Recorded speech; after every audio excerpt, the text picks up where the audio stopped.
What up, everybody? Dr. Markel here.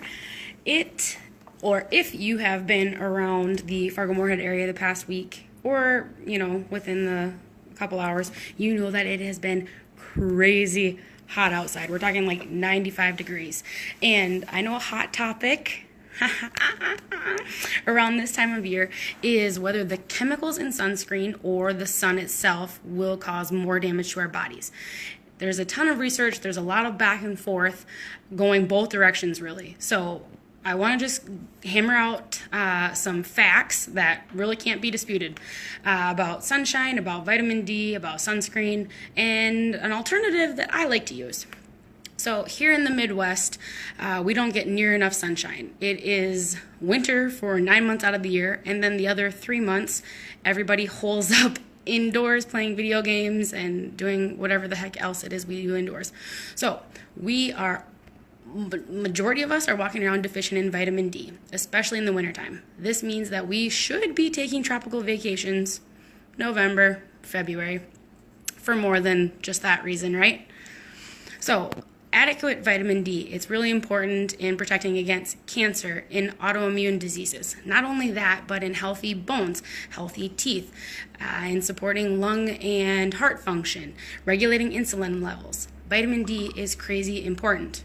Another fun fact, you cannot get vitamin D from a tanning bed. It is just literally impossible to convert the ultraviolet radiation that you get into the usable form of vitamin D that our body needs. Another fun fact, most commercial sunscreens out there contain garbage. I should have actually picked up a bottle of Coppertone somewhere so I could read you some of the stuff in there. It's fillers and additives that, frankly, our body is toxic to our body.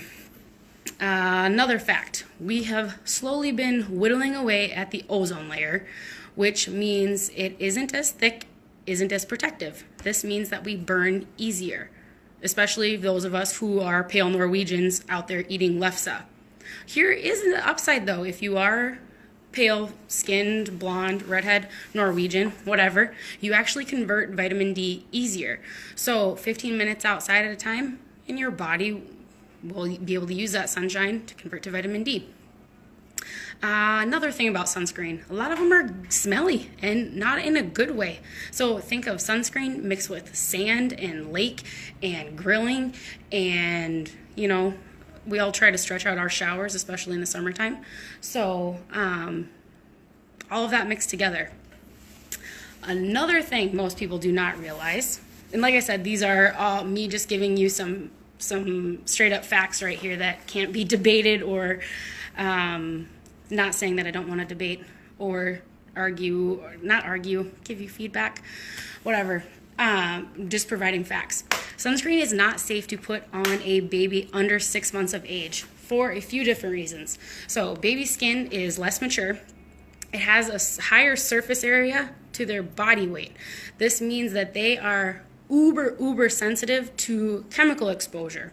All right. So best protection for your newborn is to put them in shade, to get them in layers, hats, shirts, especially between the hours of 10 and 2. That's when the UV rays are the strongest. All right. And if you absolutely cannot find shade for your little one, or if they can't be out of sun time, a really awesome alternative, and it's going to sound crazy counterintuitive, coconut oil. So coconut oil is really good for not just healing the skin, but blocking the damaging effects of the sun.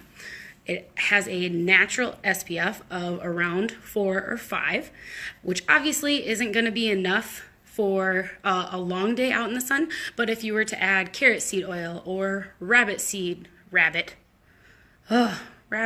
duck season, Looney Tunes fan here I am. If you were to add carrot seed oil or raspberry seed oil, those are going to increase the SPF.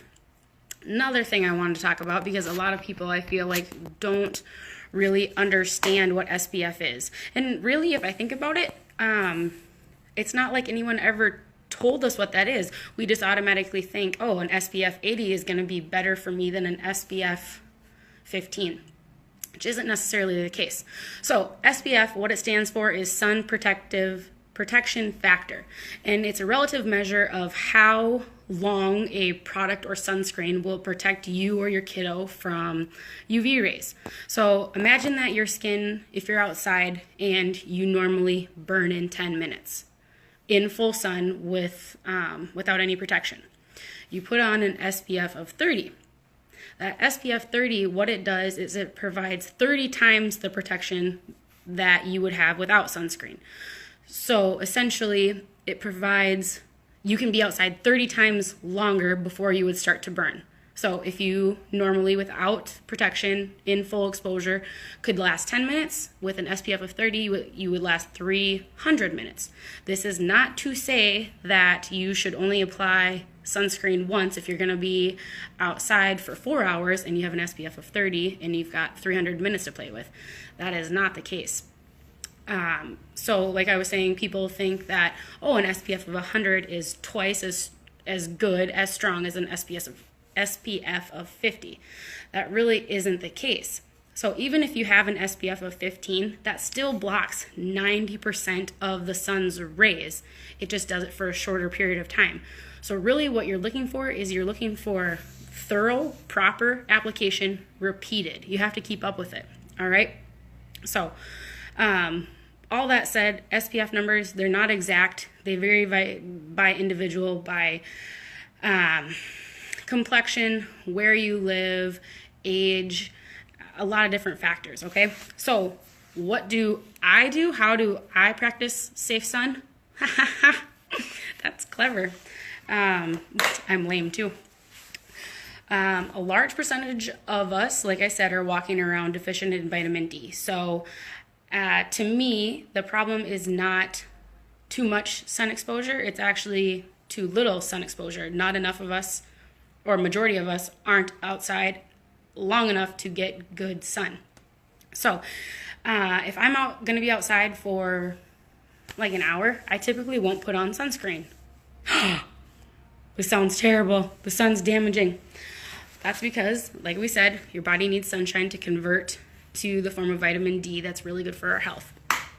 If I am going to be out, and this is all, this is not a hard and fast rule, right? If I'm outside and I'm starting to burn, by all means, I'm going to put on a shirt or a hat or go find some sunscreen. So usually if I'm going to be outside for longer than an hour, I would find a hat or a shirt, find some shade, something to shield my skin.